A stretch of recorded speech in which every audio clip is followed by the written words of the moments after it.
The silence in the hospital room was deafening, broken only by the steady beep of machines that had become Elena Montgomery's constant companions for the past 6 months. Once the vibrant heiress to a pharmaceutical empire worth billions, she now lay motionless, her porcelain skin pale against stark white sheet, her eyes vacant as they stared at nothing. The woman who had once commanded boardrooms and graced magazine covers had become a medical mystery that stumped the brightest minds in medicine.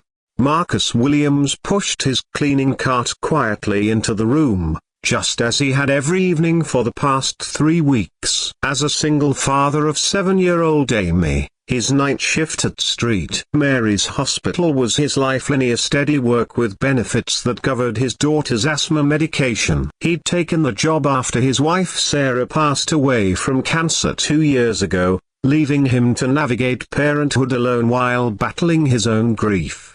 The 20 specialists who had examined Elena Montgomery represented the pinnacle of medical expertise. Neurologists from Johns Hopkins, psychiatrists from Mayo Clinic, toxicologists from Harvard, who all had run their tests, ordered their scans, and left shaking their heads. The diagnosis remained elusive: a perfectly healthy 28-year-old woman who had simply stopped responding to the world around her. As Marcus began his methodical cleaning routine, he noticed something that doctors hadn't mentioned in their hushed conversations outside Elena's room. While everyone focused on her unresponsive state, Marcus observed the subtle way her fingers would twitch whenever he moved near the window. It was barely perceptibly a flutter so slight it could have been dismissed as involuntary muscle movement. But Marcus had learned to notice the small things. When Amy was 3 and couldn't articulate why she felt scared at bedtime, it was the way she clutched her stuffed elephant that told him she was having nightmares about her mother's illness. When his elderly neighbor Mrs. Chen claimed she was fine living alone, it was the untouched mail piling up that revealed her failing eyesight.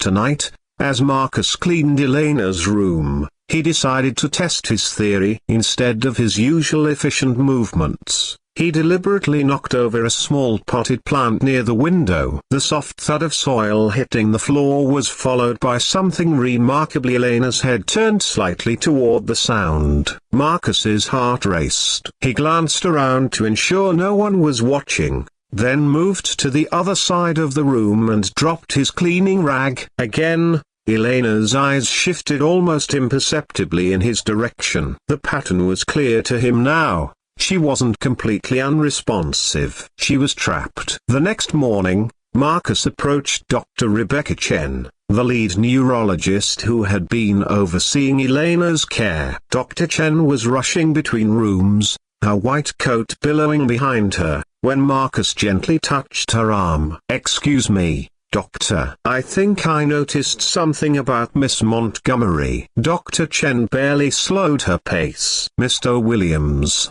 I appreciate your concern, but we have the best medical team. She responds to sound." Marcus interrupted quietly. "Not voices, but environmental sounds. Dropping objects, moving chairs." Her eyes tracked the noise. Dr. Chen stopped walking. Something in Marcus's tone made her pause. "Show me," she said. Back in Elena's room, Marcus demonstrated his observations while Dr. Chen watched intently. The subtle head movements, the nearly invisible eye tracking, are patterns that became obvious once someone knew what to look for. "My God," Dr. Chen whispered. "We've been testing for responsiveness to verbal commands, visual stimuli, touch. But we never thought to map her response to incidental environmental sounds." The breakthrough led to a battery of new tests. Within hours, they discovered Elena was experiencing a rare form of locked-in syndrome triggered by an obscure reaction to a combination of supplements she'd been taking for chronic fatigue.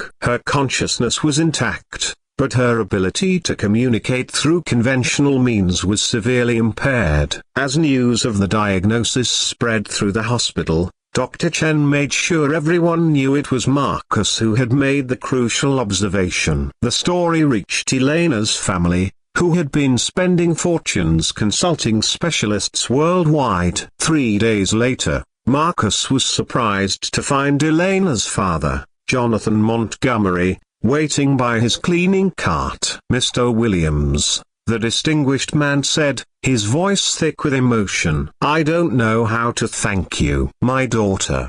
She's my whole world since my wife died." When the doctors said there was nothing more they could do, Marcus nodded, understanding the weight of a parent's fear. "I just pay attention, sir. Sometimes the smallest things make the biggest difference. The doctors say with the right treatment, Elena should make a full recovery. My family wants to offer you something or anything to show our gratitude." Marcus thought of Amy, of her college fund that consisted of spare change in the mason jar, of the scholarship opportunities such a connection could provide. But then he looked at Mr. Montgomery's hopeful face and realized something important. "Sir, I didn't notice what I noticed because I wanted a reward. I noticed because that's what you do when you care about people. Your daughter is going to get better, and that's enough for me." Mr. Montgomery's eyes filled with tears. "At least let me pay for your daughter's education, please." Marcus smiled,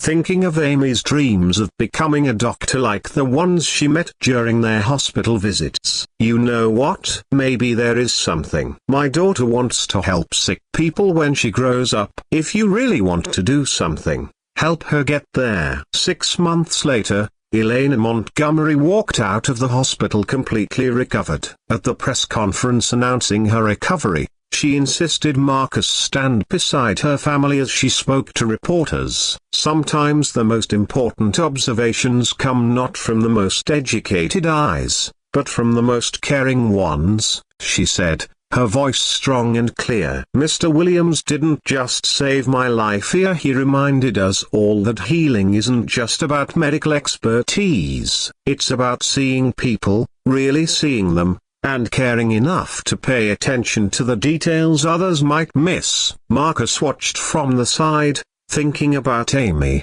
who was starting at a private school thanks to the Montgomery family scholarship fund they'd established. But more than that, he thought about the truth Elena had spoken, that the most powerful medicine isn't always found in textbooks or laboratories, but in the simple act of truly caring about another human being. In a world that often values credentials over compassion, Marcus Williams had proven that sometimes the janitor's observation can be worth more than 20 medical degrees combined.